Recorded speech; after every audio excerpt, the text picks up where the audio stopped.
Hello and welcome. I'm Vincent Makori. This is Africa 54. The United States top diplomat has reiterated America's support to Nigeria in its fight against Boko Haram and called for rival political camps in Nigeria to respect the outcome of the February 14th presidential election.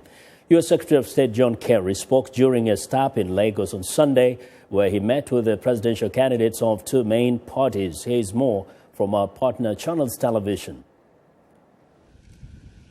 Mr. Kerry's visit, one of the shortest for a high-profile U.S. official, was executed with a strong message from President Barack Obama that the United States and the international community is very interested in Nigeria conducting violence-free elections. Secretary Kerry, before the briefing, had met with the two main presidential candidates, Goodluck Jonathan of the PDP and General Muhammadu Buhari of the APC, to get their commitment to accepting the results of the election after February 14. He also expressed the United States' concern over the Boko Haram insurgency, which is why the U.S. president will be holding a summit next month on developing new strategies to combating terrorism. During their meeting, President Goodluck Jonathan assured him of Nigeria's commitment to building the multinational task force to fight Boko Haram alongside Cameroon, Chad, Niger, and Benin Republic under the Lake Chad Basin Commission. The fact is that one of the best ways to fight back against Boko Haram and similar groups is by protecting the peaceful, credible, and transparent elections that are essential to any thriving democracy, and certainly essential to the largest democracy in Africa. It's imperative that these elections happen on time, as scheduled, and that they are an improvement over past elections. And they need to set a new standard for this democracy. Mr. Kerry urged Nigerians to speak out against violence during the elections and take the two candidates to task in upholding the Abuja Peace Accord. He warned of the consequences of anyone promoting violence before, during, and after the elections. We are committed to helping the electoral process succeed. And last week, we sent an electoral security advisor in order to support INEC's efforts to advise on security concerns and to help develop a risk mapping tool to prepare for any violence that might emerge. So let me be clear. Anyone who participates in, plans, or calls for widespread or systematic violence against the civilian population must be held accountable, including by ineligibility for an American visa.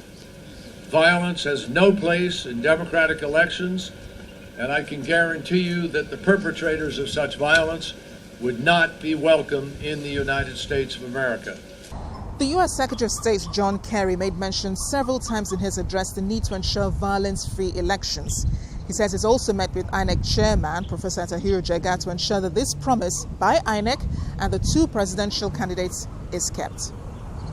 Here in Lagos, Amarachi Ubani, Channels Television News. Well, for more perspective on U.S. Nigeria relations, we are joined by Emmanuel Ogebe, an international human rights lawyer and expert in bilateral U.S. Nigeria relations. Mr. Ogebe, welcome to Africa 54. Thank you very much, Vincent. Now, first, give me your thoughts on the significance of Secretary Kerry's visit to Nigeria at this moment. Well, I have to say that it's a mixed bag because by this time in President Bush's tenure and in Clinton's tenure, they had both visited Nigeria twice. Mm-hmm. We're now in the twilight of Obama's tenure. He's never visited Nigeria. In fact, this is Secretary of State Kerry's first visit to Nigeria since he assumed office. Someone will ask you, Africa has over 50 countries. Why would it be very important for the U.S. to make more frequent visits to Nigeria than other countries? Yeah, let's remember that, they have a saying, follow the money. The U.S. foreign policy is predicated on economics, it's predicated on oil. Nigeria has been a top supplier to the United States. So even if they don't care that it's the largest African country, they should care that it's their top trade partner on the continent. Now, this is the top trading partner, but it's a country in trouble. Yes. Boko Haram activity up in the northeast. what do you make of the fact that up to this point there doesn't seem to be such a strong collaboration in fighting Boko Haram? I think that this sends a very sad message to the world. If the United States cannot stand by a really strong African partner like Nigeria, which has supported the U.S. in operations in Liberia and so on and so forth. But are you going to blame the United States when the government of Nigeria, by the words of many Nigerians, doesn't seem to be committed to fighting Boko Haram in the Northeast? I mean, it's been what? 5 years. There is no evidence that the government of Nigeria is doing anything concrete. Well, yes, but let's understand that the U.S. misled Nigeria in the beginning because they told them it was not jihad. They told them it was not religious jihad. They told them it was economic marginalization that brought this about and that it should be resolved by economic intervention, not military intervention.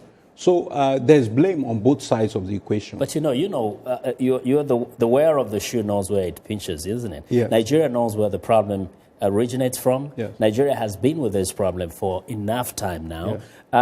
Yes. Doesn't it have the responsibility to actually tackle this issue before it can seek for help from the United States or any other external force? Well, you see, the nature of jihadist terrorism is one that involves people from all nations to join hands. We saw what happened in Paris. The world came together to stand with them.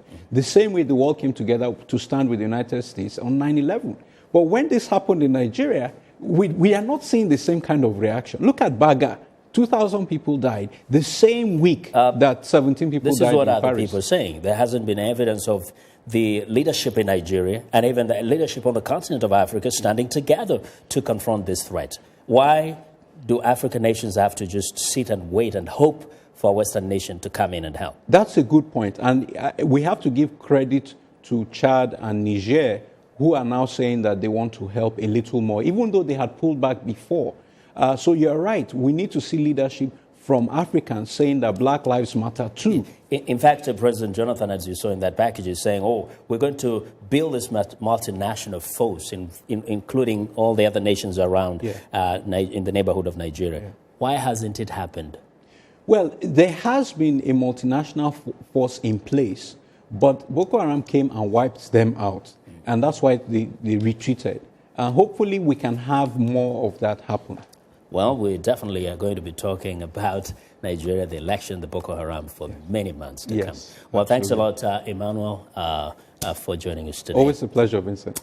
Well, Emmanuel Ogebe is an international human rights lawyer and expert in U.S. Nigerian relations.